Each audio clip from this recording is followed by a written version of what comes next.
Nous allons aborder aujourd'hui un thème qu'on aborde à ma connaissance pas très souvent dans l'Église, si pas jamais. Parce qu'après nous être arrêtés pendant 2 dimanches sur le rapport potentiellement déformé à la nourriture, je vous propose de réfléchir aujourd'hui sur ce que la Bible a à nous dire sur le rapport au corps et à l'autre et à la sexualité. Disons d'emblée que nous nous tromperions lourdement si nous pensions que ce sujet ne touche que notre époque actuelle. De tout temps, les rapports intimes, la vision que l'on a de l'autre sexe, ou de nos jours en Occident, ou du même sexe dans un contexte homosexuel, ont interrogé les sociétés.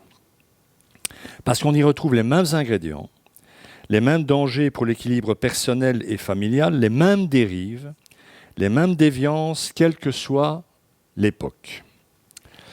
C'est donc au niveau des modalités, comment les choses se passent, que les choses ont changé. Alors quand j'étais ado, c'était hier, un ado non boutonneux, ça je précise quand même, je n'avais pas d'acné. Ma mère m'a dit, je ne veux pas que tu aies d'acné, ça suffit. Maman ne voulait pas que j'aie de l'acné, donc j'en ai pas eu. Quand j'étais ado, les films à caractère pornographique étaient par exemple réservés aux salles obscures de certains cinémas spécialisés.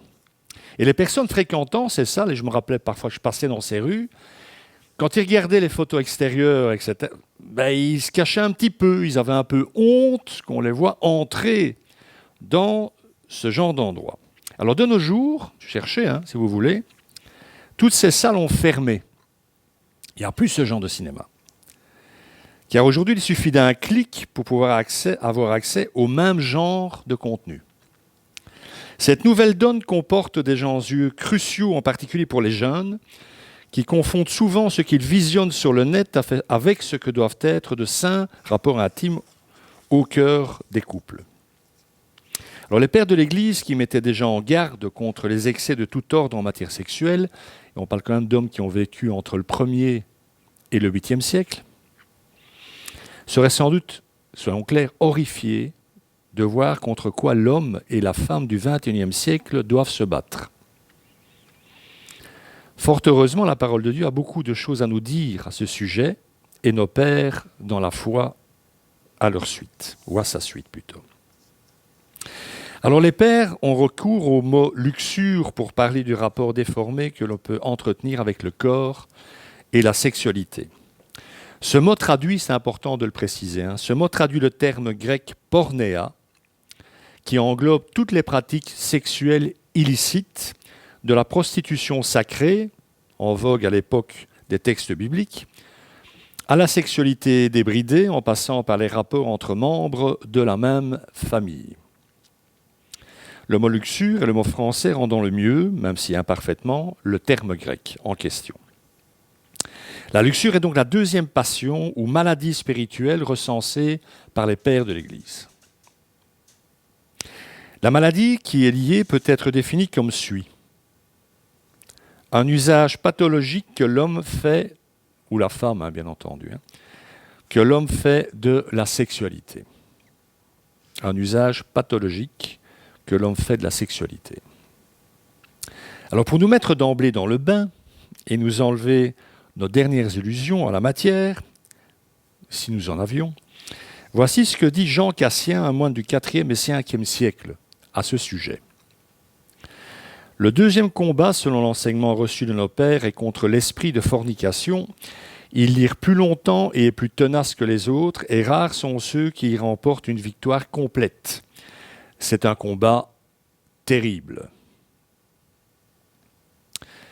Alors, le terme fornication, pour information, je ne sais pas si vous le savez, utilisé ici par Jean Cassien, dérive du mot latin fornix, qui désignait en fait les voûtes des pièces où les prostituées recevaient leurs clients. C'est de là que ça vient. Dans la tradition occidentale, ce mot comprend tous les péchés liés à la sphère sexuelle.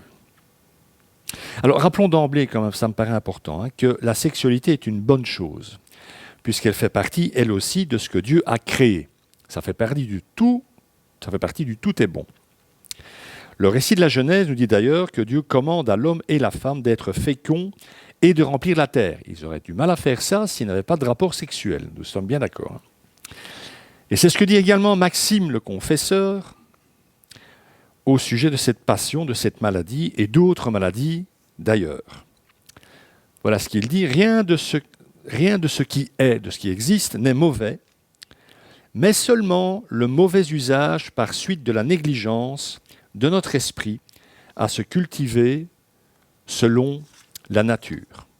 Alors, la nature fait ici référence à la bonne nature de l'homme. Je rappelle que dans la pensée des Pères d'Orient, ce qui n'est pas le cas dans le protestantisme, l'homme est et demeure bon par nature. Ben oui, c'est... Donc, il doit retrouver la santé s'il pêche. Mais il n'est jamais responsable que de ses propres péchés. Et une bonne santé devant Dieu, avec l'aide de Dieu, est tout à fait possible. Donc, pour eux, c'est recouvrer une santé initiale que l'on a perdue. Ok ? C'est une grosse différence théologique, mais elle me paraît intéressante. Paul dit d'ailleurs, le péché est entré dans le monde. La possibilité du mal est entrée dans le monde. Il ne dit pas la possibilité du mal est entrée dans l'homme. Hein. Il dit dans le monde. Mais tous les hommes sont pécheurs, puisqu'on finit tous par pécher, puisque le mal existe. Enfin, je ne veux pas développer ça parce que vous allez avoir mal au crâne. Non, mais vraiment. Isaac le Syrien, le bienheureux, écrit d'ailleurs encore ceci. Lorsqu'un homme est mu par la convoitise, ce terme mu me fait rire, je ne sais pas pourquoi. Lorsqu'un homme est mu par la convoitise, ce n'est pas la puissance naturelle qui le force à sortir des limites de la nature. Autrement dit, ce n'est pas sa nature bonne qui le pousse à sortir du chemin de Dieu et à s'éloigner de son devoir, autrement dit d'obéir à Dieu, car tout ce qu'a fait Dieu, il l'a fait dans la beauté et dans la mesure. Il y a donc abus, ou plus exactement mauvais usage, pour employer le terme patristique, lorsque l'homme use de sa sexualité en ayant en vue seulement le plaisir qui s'y rapporte. Lorsqu'il fait du plaisir la finalité de son activité dans le domaine. Ça ne fait pas du plaisir une mauvaise chose pour autant, sauf si on focalise uniquement, si on a uniquement comme objectif le plaisir. Pour les pères, viser le plaisir uniquement, c'est mal juger. C'est rater la cible, c'est ne pas comprendre toute la dynamique et toute la profondeur du rapport sexuel en lui-même. L'union sexuelle est l'un des modes d'union de l'homme et de la femme. C'est un des modes. Elle est une des manifestations de leur amour mutuel. C'est pour ça que quand on en sort de ce cadre-là, on est à côté. C'est donc l'amour et rien que l'amour qui se traduit sur ce plan de leur être, qui est celui du corps. Donc ça exclut évidemment tout le rapport sexuel pour le plaisir. Ça ne peut pas être. C'est donc l'amour qui constitue la finalité première de l'union sexuelle. C'est pour ça que les orthodoxes appellent le mariage le sacrement de l'amour.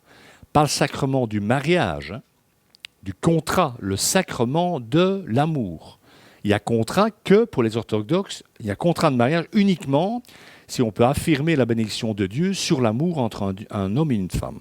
Pour les orthodoxes, le divorce est à relativiser pour la simple et bonne raison, donc les pères d'Orient, hein, quand je dis orthodoxe, hein, pour la simple et bonne raison que le papier de divorce ne fait qu'entériner la mort de l'amour. Et ils disent, eux, c'est là qu'est le problème. Vous n'avez pas sanctifié l'amour. Vous ne l'avez pas préservé. C'est pour ça qu'ils sont beaucoup plus tolérants, sans dire que c'est merveilleux, parce que ça ne l'est pas, avec les divorcés. Je crois que c'est important de le dire, parce que c'est peut-être pas la vision qu'on a de l'extérieur. Hein. Donc, ce rapport sexuel dans le cadre de l'amour devant l'existence d'un couple est le climax, le sommet du don de soi, de la confiance et de la fragilité envers l'autre. On se révèle dans sa nudité envers l'autre, on se rend fragile envers l'autre. Sauf ceux qui sont exhibitionnistes, forcément, il n'y a pas de fragilité là-dedans. On a bien compris.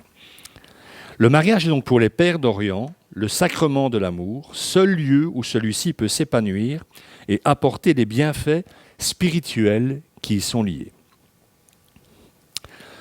Relevons encore, et c'est important, que la sexualité est un élément de rencontre dans le couple, mais il ne peut pas être le seul. Doivent s'adjoindre la communication dans l'amour. Cette communication est écoute, dialogue, tendresse, attention à l'autre, etc., etc. Avoir une vie sexuelle même très présente dans un couple, si à côté de la relation sexuelle, il n'y a pas de l'écoute, de la tendresse, de la présence à l'autre et de la prise en compte que l'autre est un autre, cette relation sexuelle est déviante de toute façon. Le nombre de fois que j'ai entendu des gens me dire on règle tout au lit, nous. Sans blague. Sans blague. Moi, je pense qu'on ne règle rien à ce niveau-là.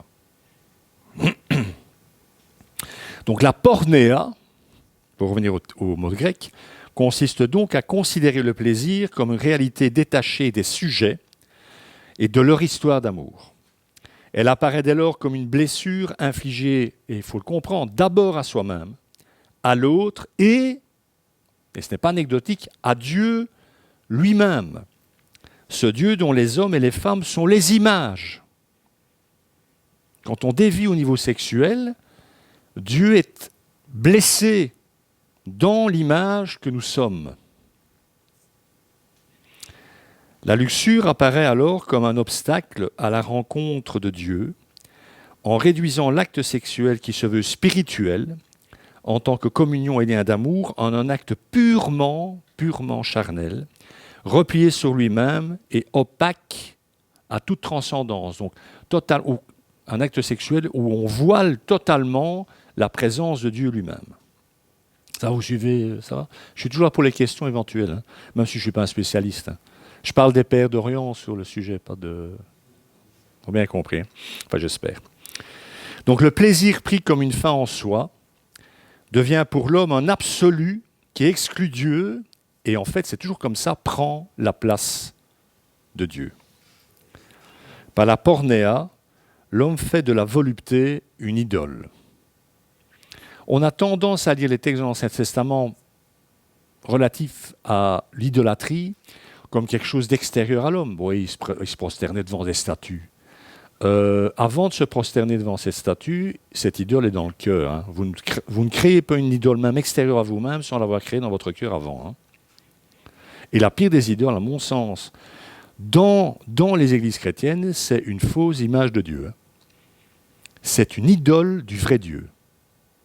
Dès qu'on ne voit pas Dieu comme il se révèle, comme il est vraiment, et on en enseigne un autre, et on part avec ça, on crée une image du vrai Dieu, une fausse image du vrai Dieu dans notre cœur. Et on ne peut pas être en relation avec ce vrai Dieu, avec ce Dieu-là, parce que ce n'est pas le bon.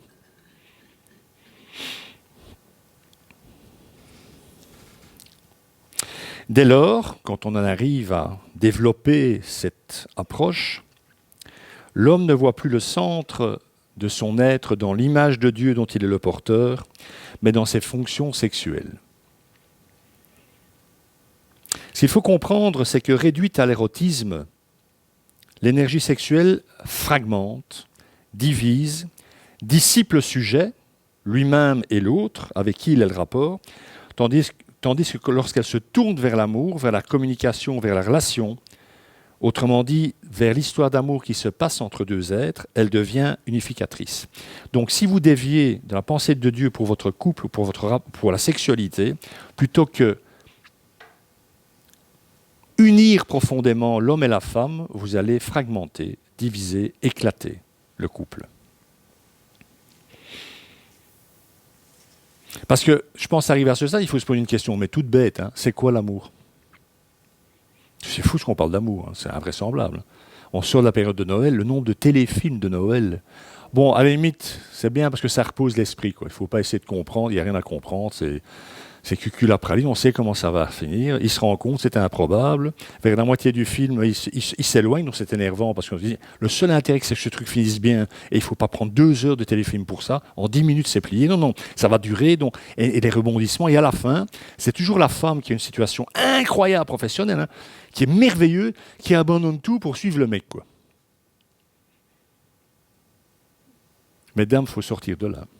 Le mec, il peut suivre aussi de temps en temps. Moi, je ne peux pas, je suis pasteur. Moi, c'est pas moi qui décide. Qu'est-ce que l'amour ? Alors, si je vous demande une définition, ce serait comique, hein, je pense. On aurait tous des définitions différentes, d'ailleurs. Suivant le mari ou la femme qu'on a.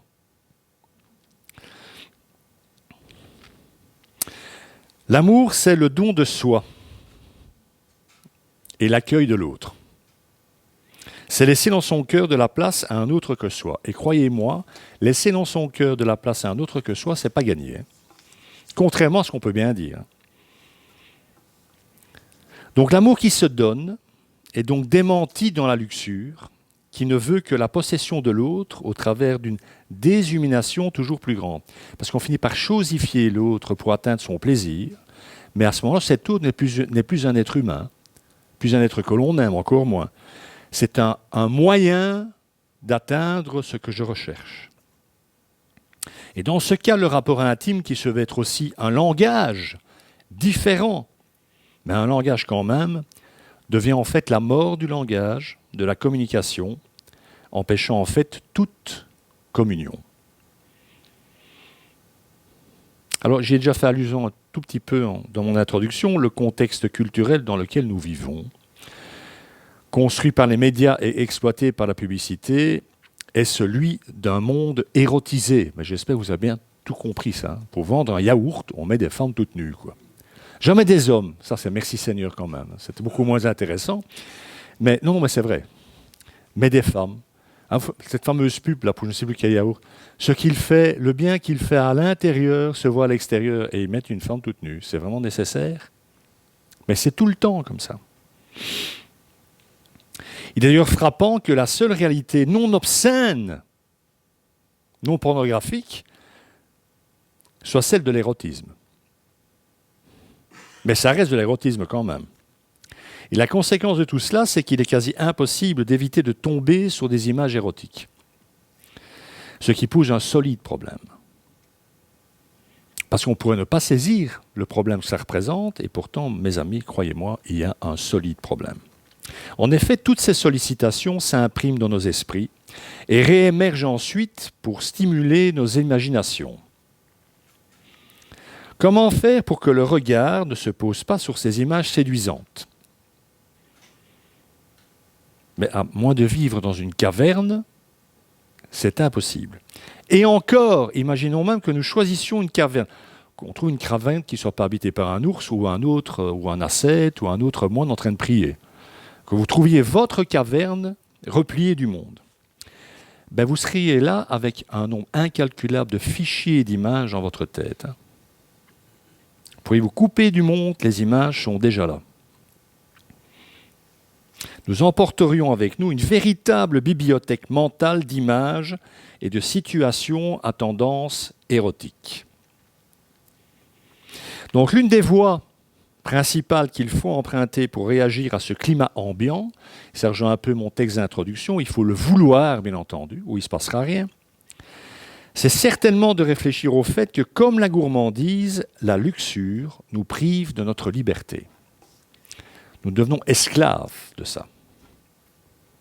Celui ou celle qui en est esclave finit par s'asservir à l'idole du plaisir sexuel qui l'obsède et crée en lui ou en elle une dangereuse dépendance. Et c'est bien là que se situe le côté terrible de la pornéa. Celui ou celle qui en est la victime souffre d'une boulimie de l'autre. Il le chosifie, que ce soit de manière réelle, en ayant effectivement un rapport dans la vraie vie, un rapport intime avec l'autre, ou virtuellement, je ne donnerai pas de détails, vous avez compris, par l'imagination. Tout seul dans son coin, s'il faut que je précise. Il est d'ailleurs intéressant de noter qu'un phénomène semble se développer de plus en plus. On s'attache à une luxure intérieure sans rapport intime réel. On n'a plus de rapport dans le monde réel, mais on en a toujours intérieurement.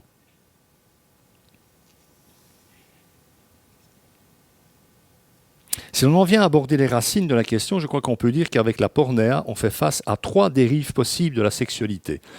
Je ne vais pas trop développer, si vous intéresse, je pourrais, à la limite, en tête à tête, mais je ne vais pas trop développer ici. C'est la fusion, c'est un stade de la passion entre un homme et une femme, ça peut arriver, ou même entre 2 hommes et 2 femmes, parce que je crois que les mécaniques sont les mêmes. La focalisation sur soi, donc le plaisir pour soi-même, même si on le fait ça avec l'autre, forcément. Et le refus de la différence. Quand on chosifie l'autre, on n'est plus dans l'altérité. L'autre n'est pas un autre qui peut m'apporter quelque chose, de qui je peux recevoir quelque chose. Ça n'est que quelque chose, un outil qui me sert à atteindre le plaisir.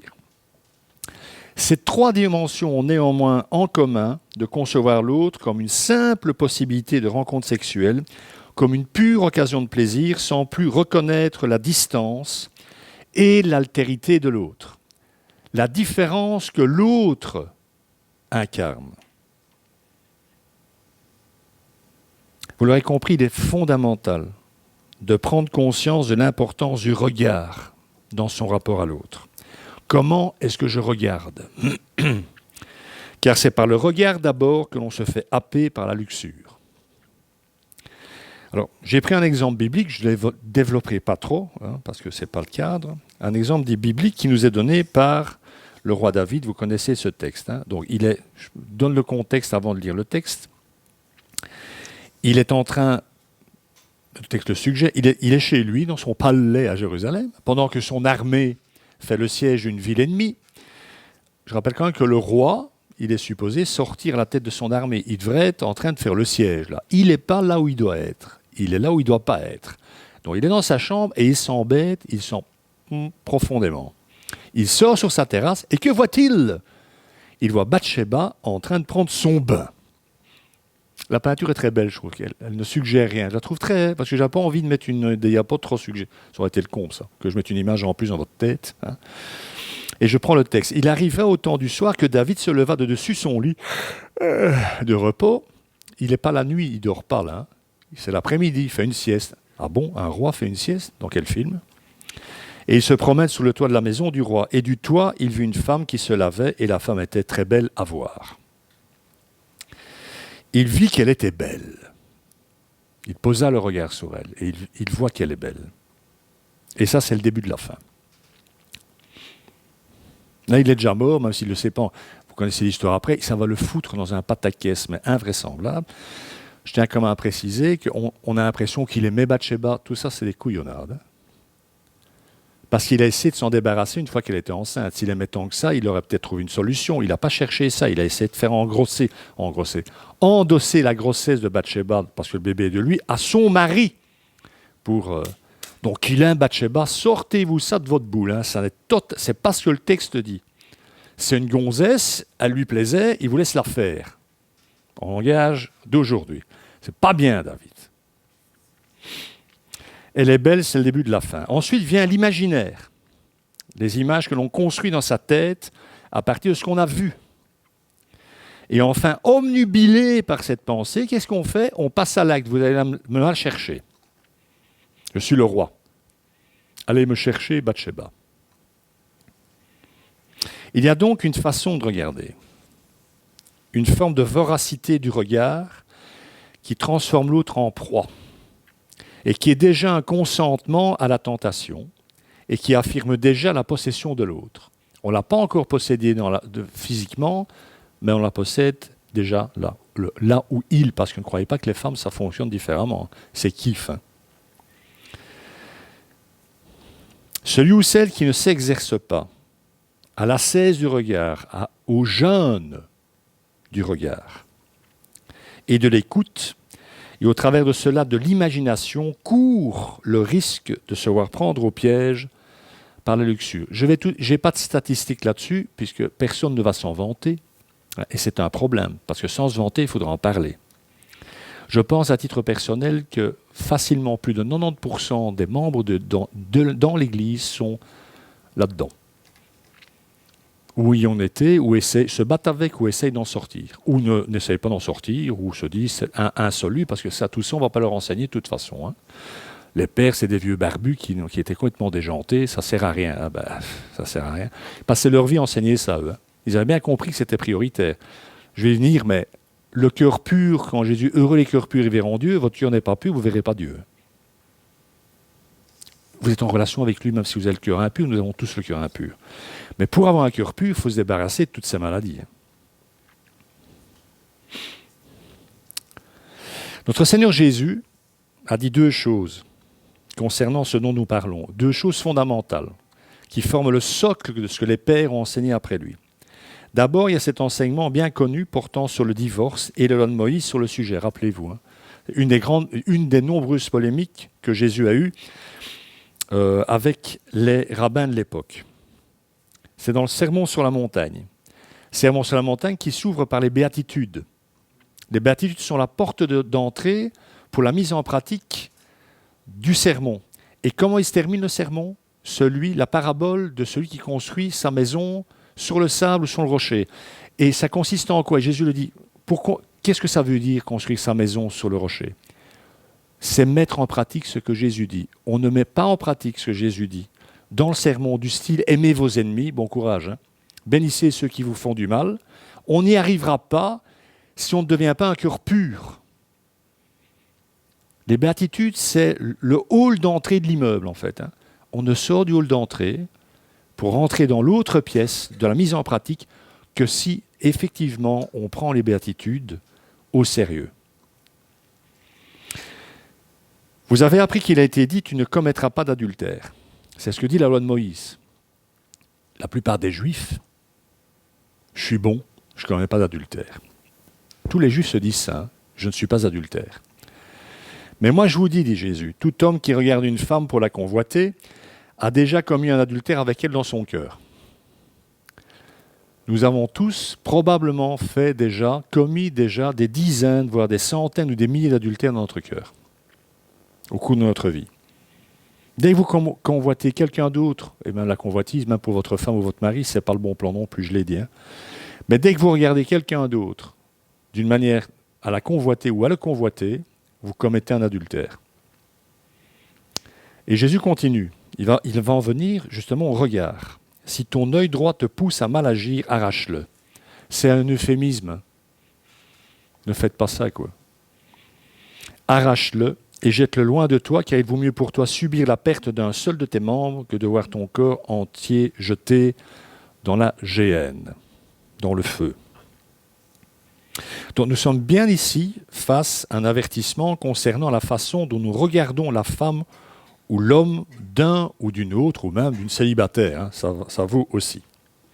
Cela commence donc par un regard appuyé qui, à cause de la convoitise, transforme notre regard en regard déshumanisant. Puisque pour posséder l'autre, il faut le déshumaniser. Donc l'autre, cet autre qui ne nous appartient pas, devient notre chose au travers de l'imagination. Et nous voilà adultères dans notre cœur et notre corps. Mes amis, les personnes présentes lors de cet enseignement de Jésus et qui entendaient ces paroles ne risquaient sans doute pas de commettre un adultère en acte avec leur corps, pour des raisons sociales et culturelles qui rendaient la chose quasiment impossible dans les faits. Une femme juive, une fille non mariée ou une femme mariée dans la culture juive de l'époque, elles sortaient jamais seules. Elles étaient toujours accompagnées de leur mari, d'un autre, peu importe, jamais au grand. Il était quasi impossible dans les faits de commettre un adultère. Adultère qui, dans la loi de Moïse, est condamné à mort, hein, par la mort. Aujourd'hui, ça pose de problème à personne de le faire dans les faits. Mais à l'époque, c'était quasi impossible. Donc forcément, ça se concentre dans le cœur. Mais Jésus dit, c'est aussi important parce que tu pollues, tu souilles ton cœur. Et tu t'illusionnes sur ton compte, puisque tu ne l'as pas fait dans les actes. En acte, tu te dis que tout va bien.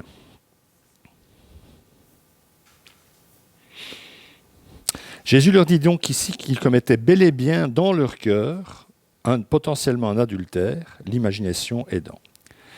Il nous explique aussi cette béatitude que l'on trouve, et j'y ai fait allusion, en ouverture du même sermon sur la montagne, donc « Heureux les cœurs purs, ils verront Dieu ». Mais Geoffrey aurait été content s'il était là, lui qui aime la montagne. Ce que Jésus nous dit, c'est que seule la perception du mystère de l'autre, en ce qu'il est unique, peut ouvrir à la connaissance de Dieu. Tant que tu regarderas l'autre comme une proie, tu ne pourras pas considérer Dieu comme il est. Tant que tu ne vois pas l'autre comme un être à l'image de Dieu, unique et important, tu ne pourras pas être en rapport profond avec le tout autre. Donc il n'est pas possible de penser voir Dieu si l'on n'a pas appris à voir l'autre dans sa vérité, c'est-à-dire comme un être à respecter et à aimer. Il n'y a que celui ou celle qui fait l'expérience de l'autre en vérité qui peut espérer faire la même expérience avec Dieu. Parce que, comme le dit l'apôtre Jean dans sa première épître, celui qui n'aime pas son frère qu'il voit ne peut pas aimer Dieu qu'il ne voit pas. Un cœur pur est un cœur ancré dans le réel de l'amour pour l'autre, sans chosification, sans idolâtrie, sans imaginaire, mais en vérité. Je l'ai aussi dit tout à l'heure, les idoles, avant de pénétrer notre monde réel, sont toujours construites et vénérées d'abord dans le cœur.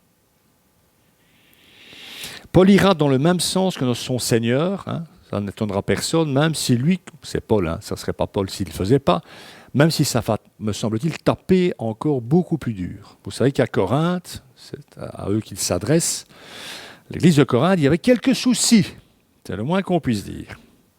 Voilà ce qu'il écrit. Ça part d'un rapport à l'aliment, ce qui est les aliments sacrifiés aux idoles, etc. On peut les manger, on ne peut pas les manger. Je ne vais pas rentrer là-dedans. Les aliments sont pour le ventre, mais ça fait une résonance avec la gourmandise dont on a parlé dimanche. Les aliments sont pour le ventre et le ventre pour les aliments. Et là, Paul va relativiser la chose en disant « Et Dieu détruira l'un comme l'autre ». Mais le corps n'est pas pour l'immoralité sexuelle, pour la pornéa. Il est pour le Seigneur et le Seigneur est pour le corps. Autrement dit, il y a une grosse affirmation ici pour Paul, ce qui n'est pas le cas de tous les enseignants, en tout cas pas des philosophes grecs, que le corps aux yeux de Dieu est terriblement important. Or Dieu, qui a ressuscité le Seigneur, nous ressuscitera aussi par sa puissance. Autrement dit, il ne va pas se contenter de ressusciter notre âme, il va nous redonner un nouveau corps. Donc négliger le corps en disant « je pêche sur mon corps, mais c'est l'esprit qui compte », comme le disaient les gnostiques, l'hérésie gnostique de l'époque, contre laquelle Jean, entre autres, s'est battu à travers ses lettres. C'est un réel problème, cette hérésie. Je fais ce que je veux avec mon corps, je sens il n'y a que l'esprit qui compte. Donc vous savez, je peux forniquer comme je veux, il n'y a que l'esprit qui compte. Ne savez-vous pas que vos corps sont les membres de Christ ? Prendrais-je les membres de Christ pour en faire les membres d'une prostituée ? Certainement pas. Ne savez-vous pas que celui qui s'unit à la prostituée est un seul corps avec elle ? En effet, il est dit, les deux ne feront qu'un. Ça, c'est Genèse. Mais c'est le couple-là. On ne parle pas de rapport avec une prostituée ou de se prostituer soi-même. Donc, pour être tout à fait clair, Paul, il considère l'immoralité sexuelle, la pornéa, comme une forme de prostitution. Quand tu commets un adultère, tu te prostitues. En fait, tu fais union avec quelqu'un d'autre que ta femme ou ton mari, qui est en fait sous la bénédiction du Christ. Je vais y venir après. Je vous dis, il va très fort. Donc il dit fouiller l'immoralité sexuelle. Fouiller dans le grec, c'est tu prends tes jambes à ton cou et tu te tires quand le truc se présente. Ne prends pas le risque de regarder. Tout autre péché qu'un homme commet est extérieur à son corps, mais celui qui se livre à l'immoralité sexuelle pêche contre son propre corps. Ne le savez-vous pas, votre corps est le temple du Saint-Esprit, qui est en vous et que vous avez reçu de Dieu. Vous ne vous appartenez pas à vous-même. Vous ne pouvez pas faire, vous ne pouvez plus faire, vous chrétiens, n'importe quoi avec votre corps. Parce que vous m'appartenez. Ce corps m'appartient parce qu'il est membre du corps du Christ. Car vous avez été rachetés à un grand prix, la croix. Rendez donc gloire à Dieu dans votre corps et dans votre esprit qui appartiennent à Dieu. Donc Paul il dit deux choses. Il en lit plus que ça, mais schématisons. Notre corps est le temple du Saint-Esprit. Il abrite le Saint-Esprit et est un membre du corps de Christ. Donc ce n'est pas un hasard si Paul utilise le mot prostitution pour parler du fait de prendre les membres du Christ pour en faire des membres de prostituées. Ce qui signifie en clair, parce que Paul n'est pas toujours très compréhensible de premier abord, ce qui signifie en clair que si l'on se prostitue en sortant du cadre du mariage ou du célibat consacré, qui était le cas de Paul, en acte ou en pensée, ou si l'on se rend clairement chez une prostituée pour louer ses services, écoutez bien, parce que ça, moi je pense que c'est terrifiant, on prostitue le Christ et on amène le Christ à la prostitution. C'est ce que Paul dit. Ce développement est terrible. Mais c'est juste. L'Esprit est en nous, l'Esprit du Christ est en nous. Quoi que vous fassiez avec votre corps ou dans votre vie, vous amenez le Christ avec vous. Vous commettez un adultère, dans les faits ou en imagination, vous prostituez le Christ. Parce que vous faites partie de son corps. Le remède proposé par nos pères dans la foi pour contrer la pornéa, mis à part le jeûne du regard que j'ai évoqué et de l'écoute, c'est la chasteté. Alors là, ça fait peur à tout le monde, ce mot, parce qu'il est extraordinairement mal compris. On le confond souvent avec la continence. La continence qui est l'absence de relations intimes. Ça, c'est la continence. La chasteté, ce n'est pas l'absence de relations intimes. La chasteté est une attitude morale liée à la vie sexuelle ou relationnelle. Dans le domaine sexuel, elle vise à vivre sa sexualité selon le statut voulu par Dieu. Dans le domaine relationnel, elle se veut établir une relation dont l'objet n'est pas le seul plaisir des personnes aimées ou de soi. Elle s'ancre dans l'amour profond pour l'autre. Ce qui est très intéressant, c'est l'étymologie de ce mot. Est chaste, castus, celui ou celle qui refuse l'inceste, qui sort de la chasteté. C'est-à-dire la suppression de la distance et de l'altérité de celui qui se trouve en face de lui. C'est celui qui a appris qu'aimer purement, c'est consentir à la distance entre soi et ce qu'on aime. On respecte l'autre dans ce qu'il est. Et on comprend également pourquoi le mot inceste, de nos jours, a quitté le domaine de tous les rapports pour entrer spécifiquement dans celui des rapports intrafamiliaux. L'inceste, pour nous aujourd'hui, ce mot est utilisé uniquement, ce n'est pas le cas à l'époque, uniquement pour des rapports entre un père et sa fille ou une mère et son fils, par exemple. Mais qu'est-ce qu'un inceste perpétré par un père sur sa fille ou par une mère sur son fils, si ce n'est une suppression totale des distances imposées par l'amour véritable? On comprend pourquoi ça a dévié par là. Mais au départ, ça concerne toutes les formes de déviance. Alors, il faut encore dire que la chasteté ne se soutient pas au quotidien par une vie austère, par la joie grave du Seigneur, mais par l'amour qu'elle inspire. Aimez, vous serez chaste. Apprenez à aimer vraiment, désirez aimer vraiment, et vous serez chaste. Dans vos rapports avec l'autre. Alors, je ne vais pas vous mentir, parce que les pères ne le font pas, je ne vois pas pourquoi je le ferais. Le chemin est long, mes amis. Au moment où je parle, nous sommes probablement tous souillés par des pensées qui ne sont pas à la gloire de Dieu. Attention dans ce domaine-là ou d'autres. Mais il est donc important de rappeler que nous devons admettre cette faiblesse devant Dieu. Parce que le combat pour intégrer la chasteté à nos vies est rude et les chutes peuvent être nombreuses. Les rechutes peuvent être nombreuses. Pourtant, et c'est ça l'important, et je termine en disant ça, il ne faut jamais céder au désespoir, mais bien se reposer sur la miséricorde de Dieu qui se renouvelle toujours, inlassablement à l'égard de nos chutes. D'ailleurs, cette capacité que nous avons, que Dieu nous donne de retourner vers lui, quoi qu'il se passe, nous préserve en fait de la culpabilité morbide, de ce constat que je ne suis que ça, alors que nous ne sommes pas que ça devant Dieu. Ça ne sert plus à rien que je me batte, je n'y arriverai jamais. Je rappelle d'ailleurs pour terminer cette magnifique parole de l'apôtre Jean dans sa première épître. Si notre cœur nous accuse, et il le fait parfois, et parfois à juste titre, Dieu est plus grand que notre cœur. Amen.